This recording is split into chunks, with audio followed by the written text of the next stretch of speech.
Na aula de agora eu quero falar um pouco com você sobre foco e controle das distrações.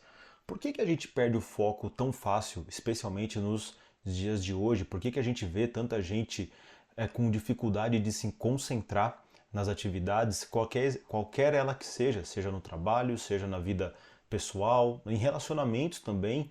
Acho que é muito comum, talvez você já tenha visto pessoas conversando e olhando para o celular, olhando para o computador, olhando para o e-mail, né? Então tá sempre tudo, muita coisa te distrai. Tudo isso acaba perdendo, inclusive, a conexão com outra pessoa, não é mesmo? Né? Então, quando esse foco, a gente fala da produtividade, de performance, obviamente, de disciplina, mas também ele atrapalha nas nossas relações com outras pessoas. E por que que isso, infelizmente, é algo comum? Porque constantemente no nosso mundo atual nós somos bombardeados com um monte de informação. Um monte de informação, um monte de notificação, um monte de coisa acontecendo no mundo, um monte de ruído, a nossa própria cabeça distraída entre um monte de coisas que nós temos na cabeça, não é mesmo? Então, tarefas, responsabilidades, atividades, lembrou de tem que fazer alguma coisa, lembrou alguma coisa de casa, enfim, né? As distrações são muitas, é por isso que a gente perde o foco com tanta facilidade. Mas claro, dá pra gente, aos poucos, né, passinho por passinho, tijolinho por tijolinho, a gente conseguir construir esse foco novamente. E é isso que eu quero falar com você. Vou explorar aqui um pouquinho antes o que atrapalha o nosso foco, tá legal? Para que você possa entender as várias dimensões que a gente tem hoje e depois vou trazer estratégias bem práticas para que você coloque no seu dia a dia e melhore o seu foco. Temos hoje uma sobrecarga de informações. Em apenas um único dia, nós recebemos tantas informações ou mais informações que uma pessoa lá do século passado recebia durante anos ou até mesmo durante a sua vida toda. Claro que a nossa cabeça vai ter essa sobrecarga. Claro que a gente não sabe ainda, né, enquanto espécie eu me refiro, a como a gente vai conseguir lidar bem com isso, né? E todo esse excesso de estímulo consome o quê? Energia. Nossa energia do nosso dia a dia. E o que dá pra gente fazer para evitar isso? Busca diminuir as notificações que você tem no celular. Se você tem o e-mail da sua empresa e ele notifica na sua área de trabalho, né, aqui no cantinho aqui, ó, aqui no cantinho da tela, toda vez que chega um e-mail novo, por favor, bloqueia isso. Você fala, mas eu consigo trabalhar, eu consigo me concentrar, isso não me atrapalha. Acredita em mim, te atrapalha. Sabe por quê? Porque quando a gente começa a ter essas pequenas distrações, eu tô aqui, trabalhando, focadão, parará, aí chegou uma notificação. Eu fiz isso, o que acontece?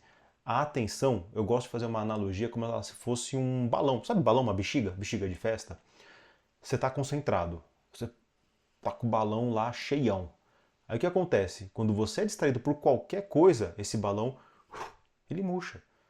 E aí você faz isso várias e várias vezes por dia, você vai sobrecarregando a tua própria cabeça. Então qualquer notificação te distrai. Qualquer coisa que você tirou, ou desviou o olhar, você não vai conseguir voltar com a concentração. E a gente precisa aí de alguns minutos para isso.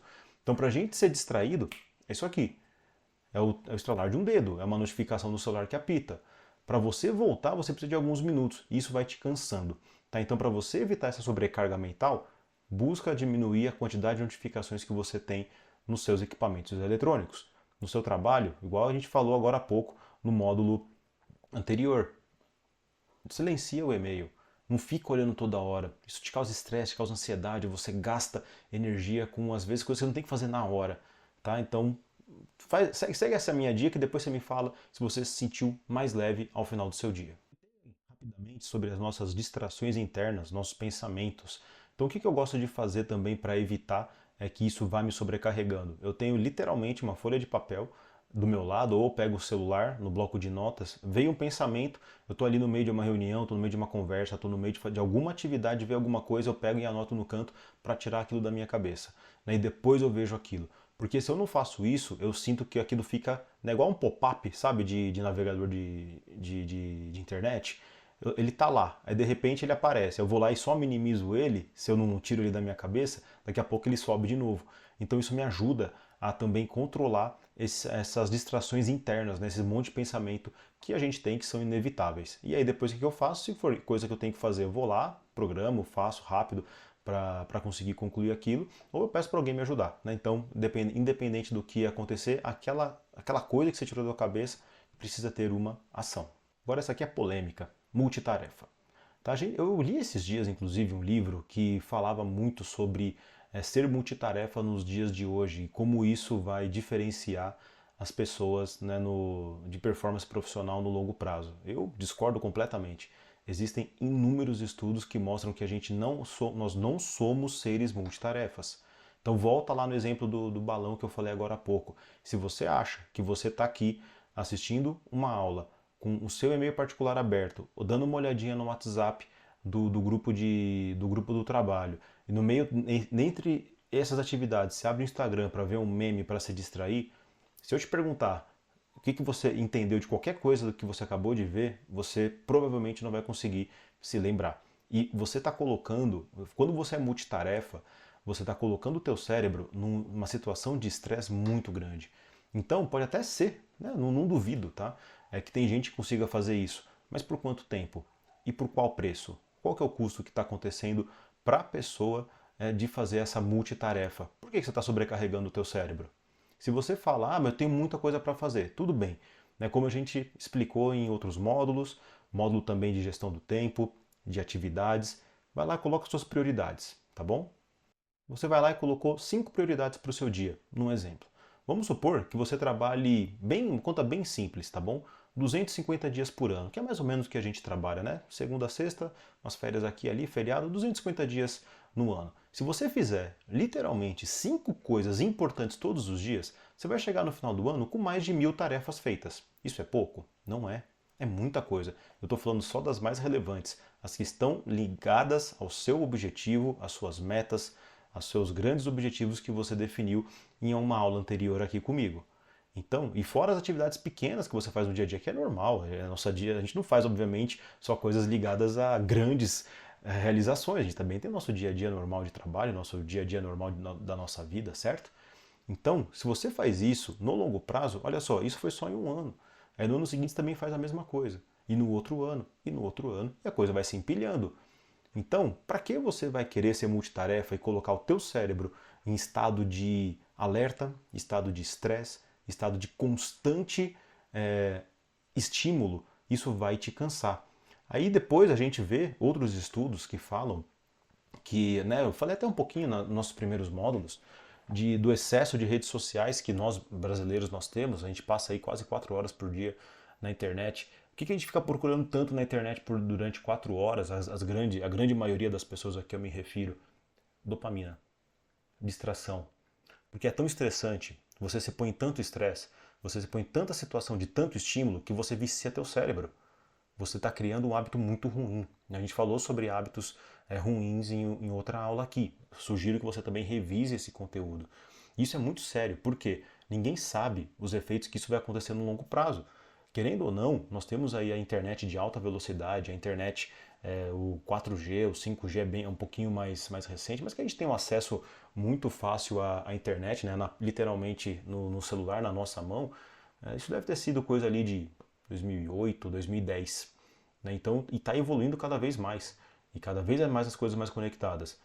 E cada vez mais você entrando e vendo, né, não você eu digo, mas nós aqui enquanto população, vendo vídeos mais curtos, atenção cada vez menor, vídeos na internet que a gente tem que fazer, né, para rede social, que você também deve me conhecer por lá, tem que chamar a atenção nos primeiros 3 segundos, porque as pessoas não têm nem atenção em 3 segundos mais. Agora você imagina, essa é uma grande massa das pessoas não tendo atenção fixa por 3 segundos. 3 segundos. Imagina para trabalhar com uma pessoa dessa. Imagina essa pessoa trabalhando, é para de estímulo toda hora. E aí o problema isso acontece também lá com as crianças.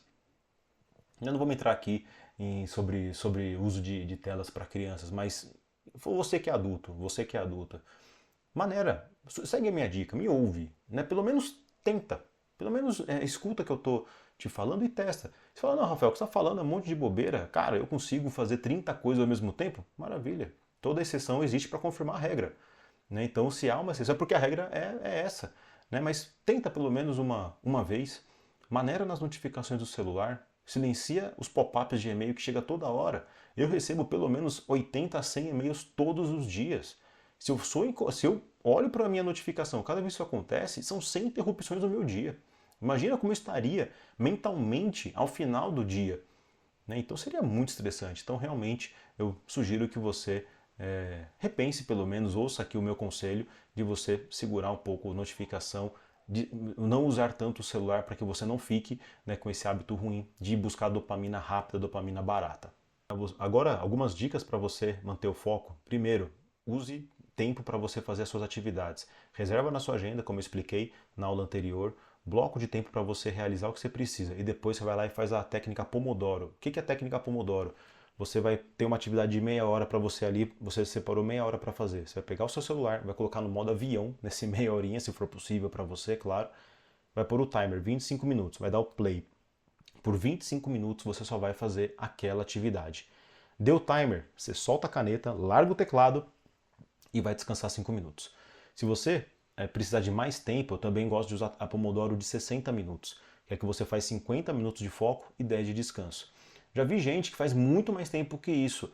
Tem gente que detesta a técnica Pomodoro, que chama de técnica infantilizada. Poxa, eu estou no meio de uma atividade, eu vou parar porque deu o timer. Olha só, pessoas que estão na caminhada de buscar um desenvolvimento, a gente precisa disso no começo. Depois, se você conseguir, com a prática, pegar um livro e ler por 4 horas seguidas, concentrado, absorvendo, maravilha, é um excelente resultado. Mas no começo, vai usando a Pomodoro, bloqueia tempo, faz 25 minutos, foi pouco, eu me senti bem, eu acho que eu vou conseguir fazer um pouco mais, sobe um pouco mais. Tem um amigo meu que ele faz de 2 horas o Pomodoro, mas ele também conseguiu fazer como? Pouquinho em pouquinho, até chegar nesse nível, tá bom? Então, essa técnica pode te ajudar e muito a você voltar a ter o foco que você precisa, mais do que 3 segundos de rede social, para certamente concluir as tarefas que você tem e, claro, começar a construir uma disciplina com foco, concentração, para você chegar onde você deseja. Atividade dessa semana: escolha uma dessas distrações que eu citei para você e elimine nesses próximos 7 dias, tá bom? Uma só. Vamos começar aos pouquinhos, tá bom? Pega uma distração, elimina ela, depois vem aqui nos comentários e me conta como é que foi. Obrigado e eu te vejo já já na nossa próxima aula.